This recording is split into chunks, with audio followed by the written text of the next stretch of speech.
You should start learning the banjo. I'm kind of busy enough with this year.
Fender FB-58 G or 5-string banjo.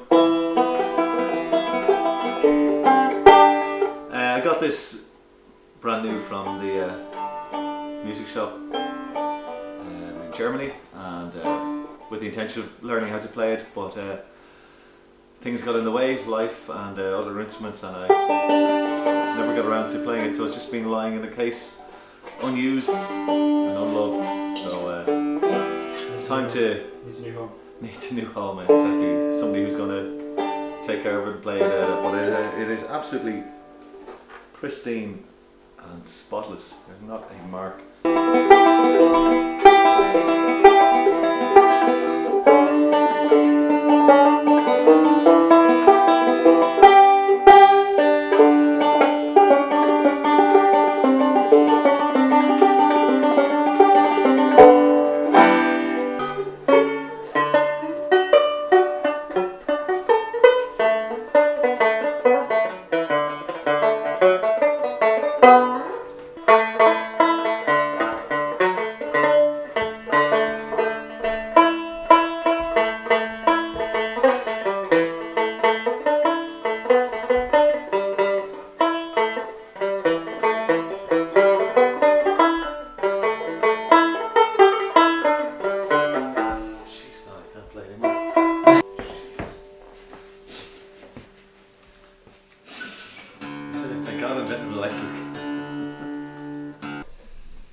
Of the clunkiness of the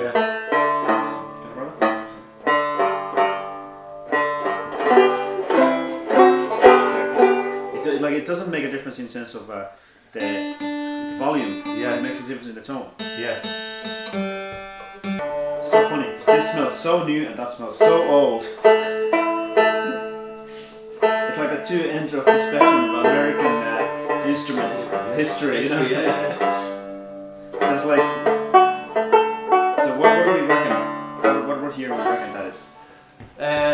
This little beauty was made in the 1920s, I suppose. So there's probably somewhere in the region of 90 years difference between these two instruments. Yeah, this is an alpha and that's a young pup. Yeah, exactly. Still has its original clothes as well. It's the original, what do they call it? Daisy skin, I think they called it. I think it's 10.5, so you can change that to one of the modern Remo heads, and but there's kind of a special sound off this the old Vellum. You know, gives it a unique sound.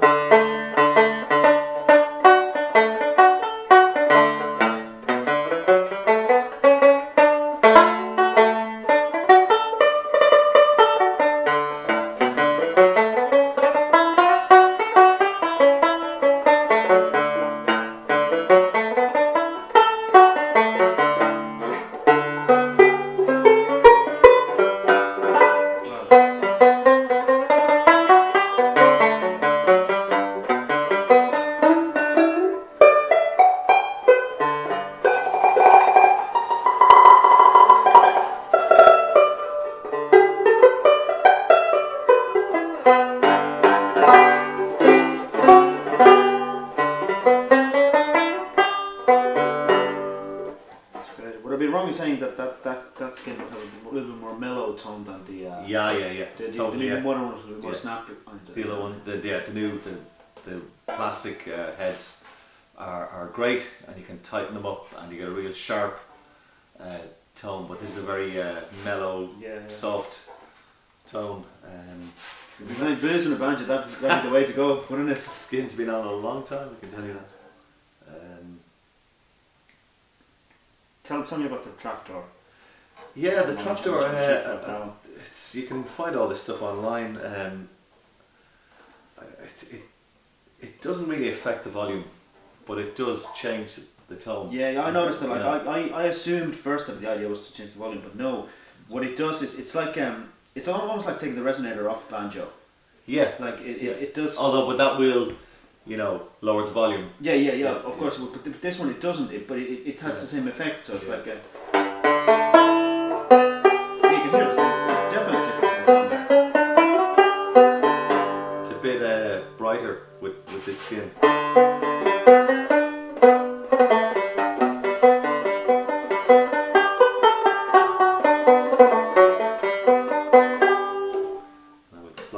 Close the door. Does it make any difference in how you feel, how the banjo feels when you play it? No. Not unless you have a big, rather large belly. It's obviously easier, you can get it in closer when it's flat like that.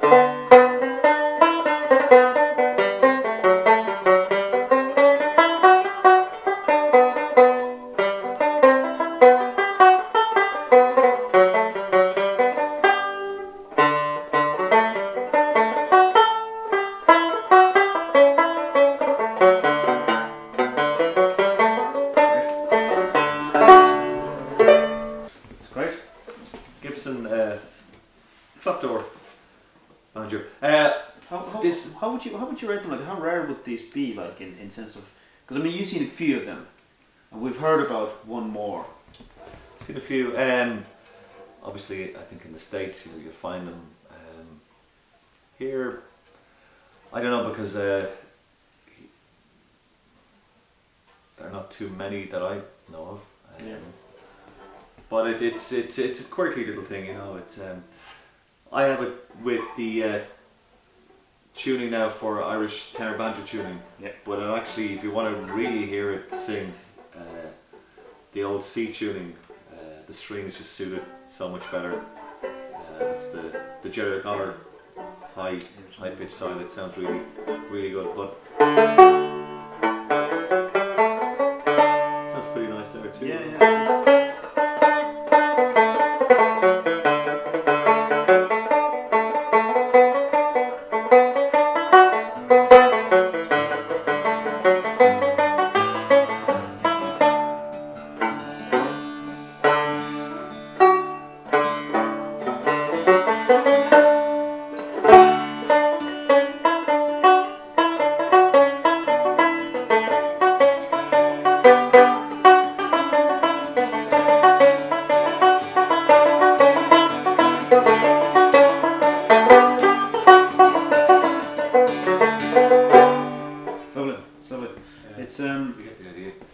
Let me be the ignorant here and not understanding much about banjos. How much difference is there in the scale compared to your average tenor banjo?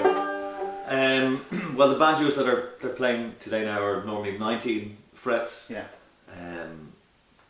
Scale, I think, just under 23 inches. Yeah. So this is obviously short scale.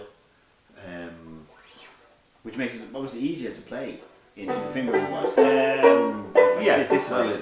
yeah. If you're used to playing mandolin or something, this is probably suit you. Or if you're a beginner or somebody who's learning. It's a very nice beginner's instrument though. It is a big piece of banjo history.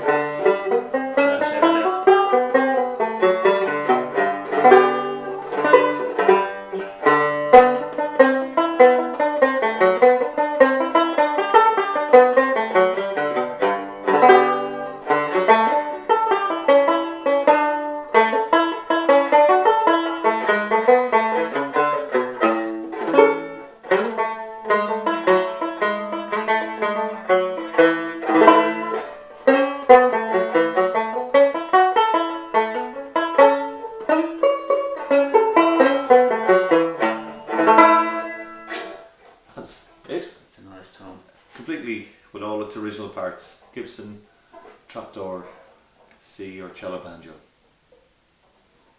Amazing. It's almost like it proves a bit of room with it. You know, like it is a bit of history. As I said, I prefer it with the C tuning because the strings are they just pop more. It's higher pitched and but it's not too bad. It's not too bad. It's great.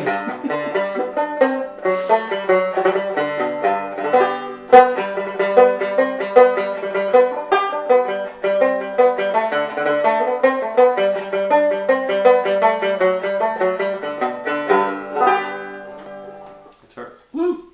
It's great. There you go. Savage. The pickup is coming out of the banjo. This is back in the days when didn't have a banjo pickup, so I had to improvise, and Improvise you did. certainly did. Strapped a classic SM-57 onto the back of the banjo and plugged it in, and away you went. Good to go. Sounded like a banjo, didn't it? Sometimes. It's a Vega Little Wonder, which got off a friend of mine in the States, Bert, who very kindly brought this over from the United States of America. It's a beautiful little Vega Little Wonder, as I said, open back banjo. I think it did have a resonator at one point, because they do come with resonators, but I never had it with a resonator. It's always been an open back and short scale, 17 frets, which again is quite unusual in Irish music today. Most people play 19 frets, longer scale with a resonator, big beasts, big juggernauts, but this is a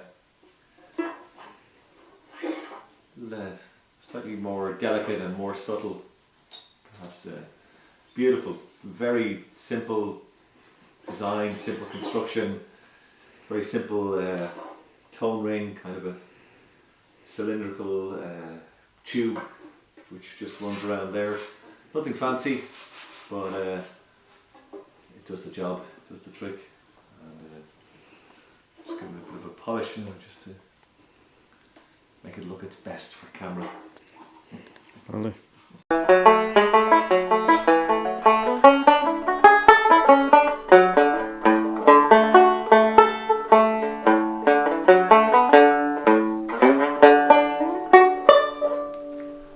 This is the Tom Cousins Clareen oyster banjo.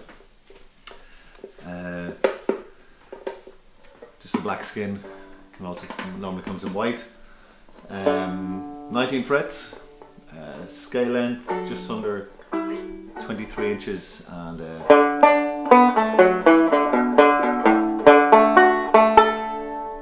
beautiful instrument.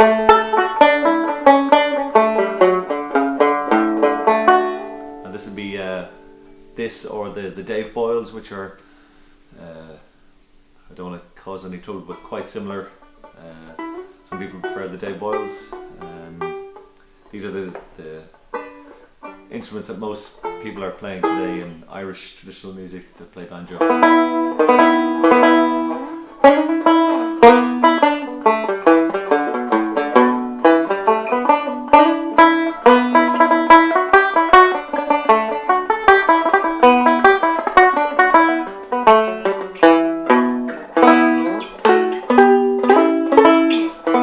Beautiful, all the way up the neck.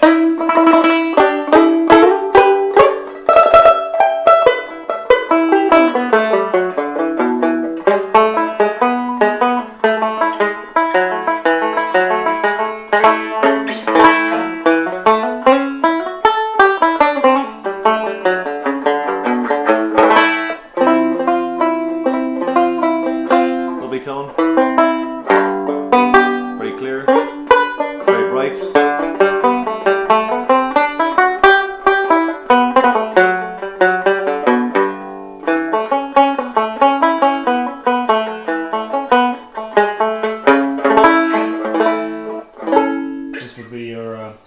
This is the workhorse. This is where what we play in the Porterhouse in Dublin, in Temple Bar. And we do the session there Monday, Tuesday, Wednesday, Thursday, 5 o'clock till 8 o'clock. Excellent. See you there. Beautiful banjo. Tom Cussen's Oyster. Made in Galway in the place called Clareen Bridge, the west of Ireland, near to Galway. Perfect. Right.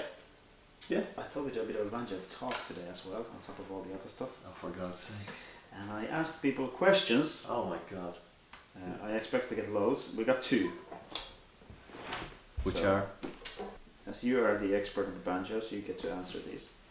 What are the questions? Wild Bill Flynn asked, he thinks that Roy Clark is about the best he's ever seen on banjo. Who's the best ever in your opinion on banjo?